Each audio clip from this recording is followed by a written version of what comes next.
Welcome to left side, right side, the Firefighter episode, where I will be telling you some softly spoken stories. Let's begin. So, I was called to the house around 3 o'clock in the morning for apparently a fire had broken out in a shed out the back.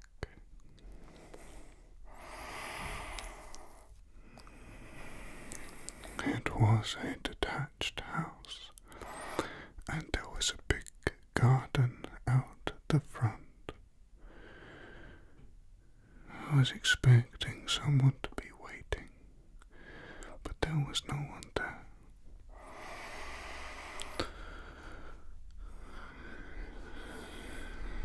I knocked on the door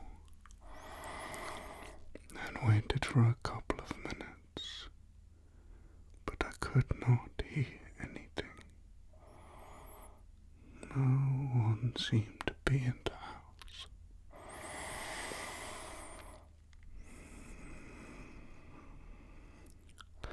I decided to go around the back. I was confused at the lack of smoke. Perhaps they had figured out how to put it out already. As I moved around the side of the house,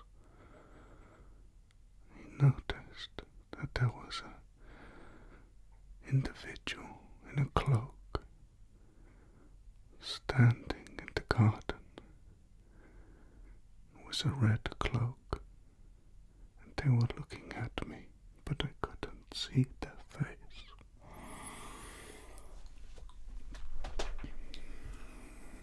I called out to them and said, "Is everything all right?" The individual simply turned around and started to walk towards the back of the garden.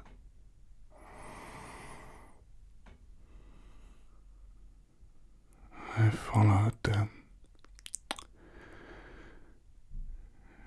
and the garden was large. It was dark, and they walked into the shed, which was charred. It had been burned, and they closed the charred door behind them.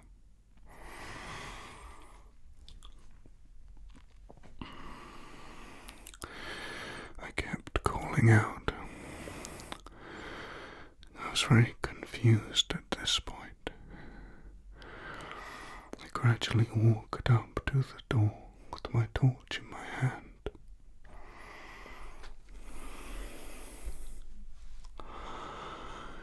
I got to the handle and I pulled open the door and very carefully went inside. "Is everything all right?" I said. The individual was sat on a chair looking at me.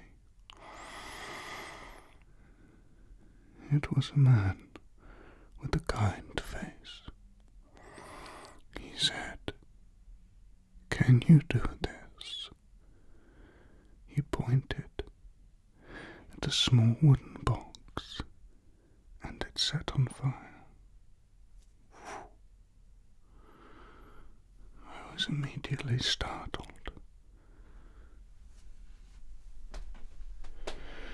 I jumped back and looked around for something to put the fire out. And just as I was about to pick up a cloth blanket to put over clicked his fingers, and it went out.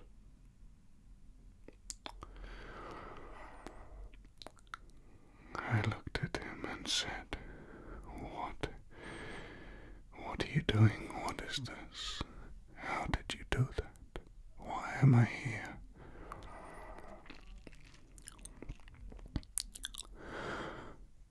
The man replied, I wanted to talk to you. I have been observing you, going to the different jobs and watching you tackle the fires. I admire your bravery and your fearlessness and your hard work and determination tackling these fires. So I wanted to make you an offer.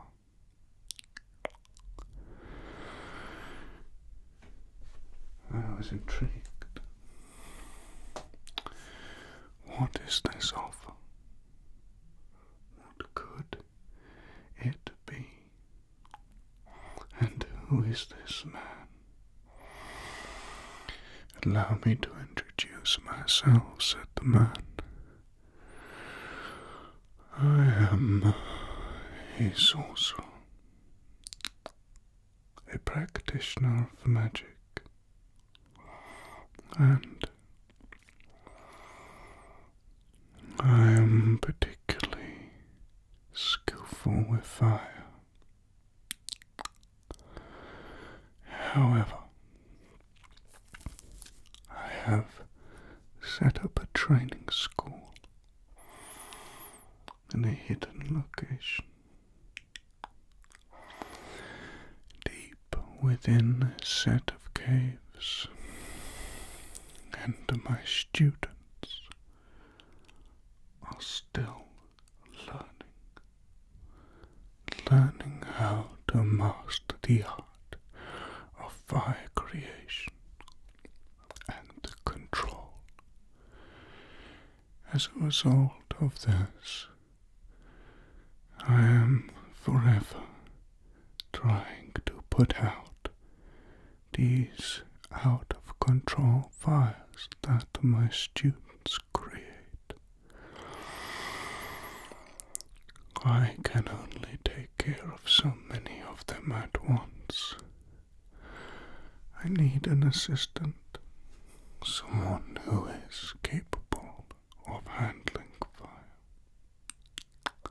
someone who is not afraid of it.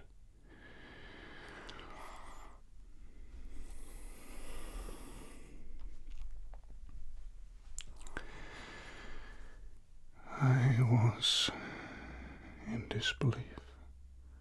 I thought that perhaps I had come across a madman who had pulled off some kind of magic trick, and I simply began to back out towards the door.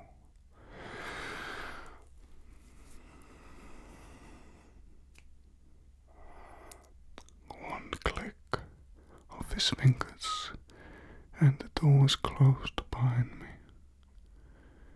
I can see you don't believe me, said the sorcerer,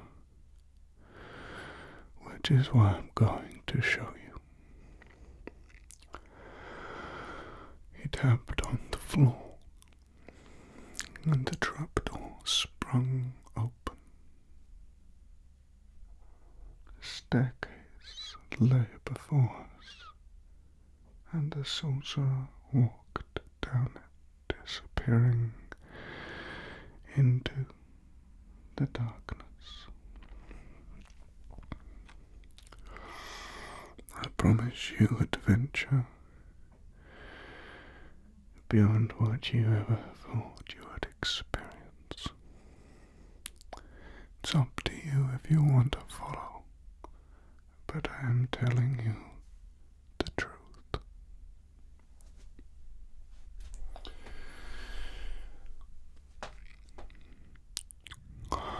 The sorcerer was out of sight, and I must admit, curiosity got the better of me. It was so well constructed, this staircase, it almost looked like it shouldn't be there. Hard to explain, really. I put my foot down the first stony step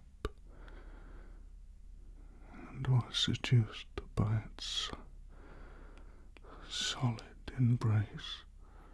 It was like stepping onto a fairy tale castle, all the while being in a burnt-out shed in a suburban garden. I continued step by step to descend, and after a while the staircase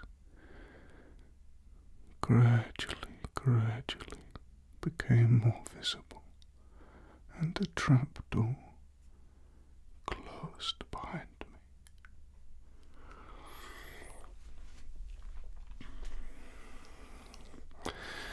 After a few short minutes, I caught up with the sorcerer,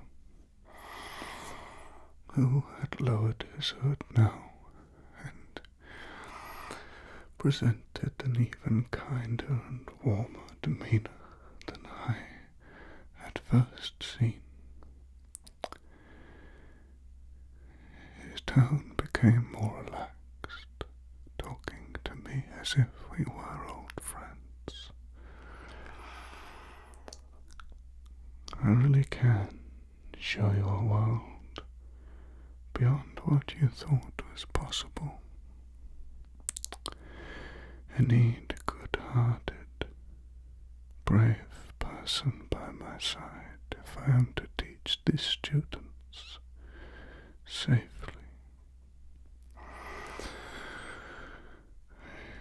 You should imagine you never thought you would be a fire safety officer for a school of sorcery. But I assure you, you are perfect for the job.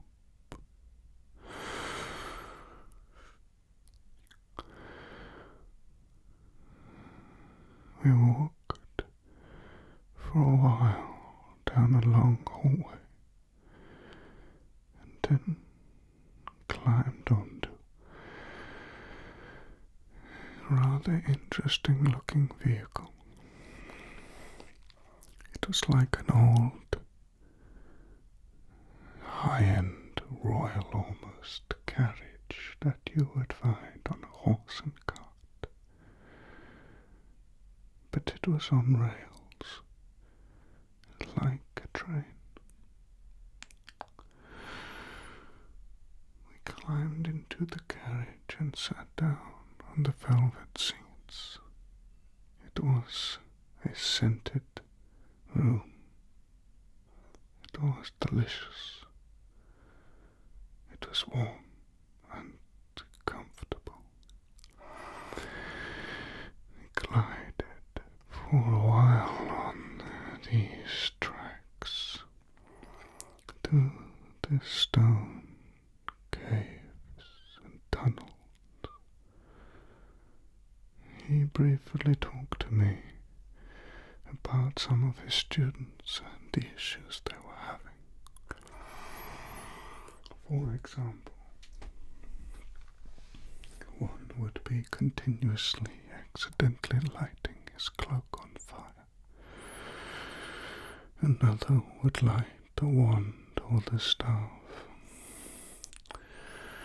Others would make random objects in the school catch a light, and the sorcerer would have to run around trying to put them out. That would be my job if I accepted the role.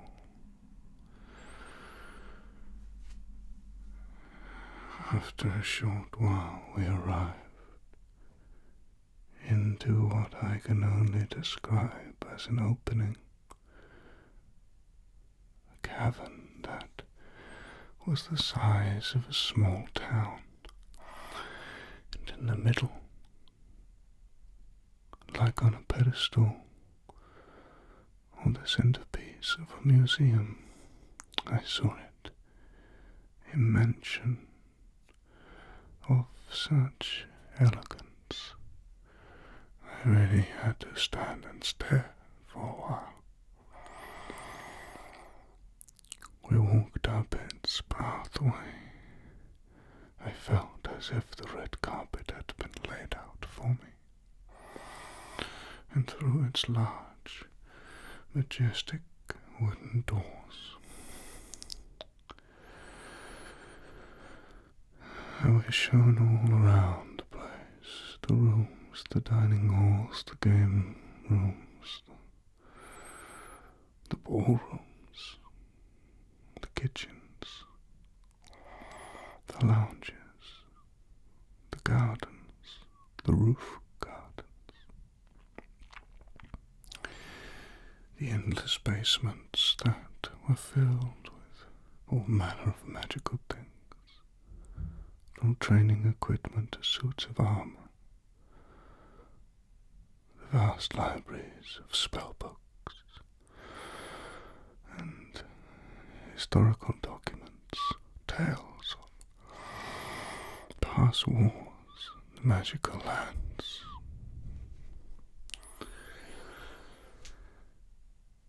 I had moved very quickly from believing this individual was a con man to utterly realizing that I was in the presence of a real-life sorcerer.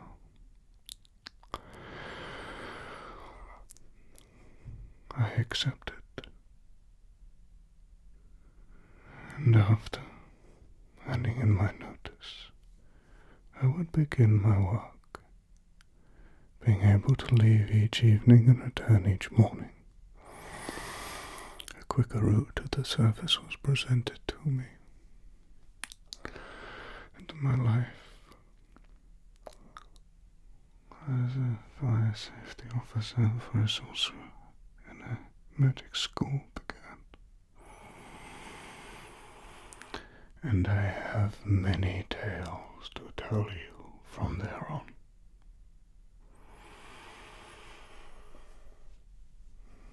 Perhaps you would like to hear them sometime.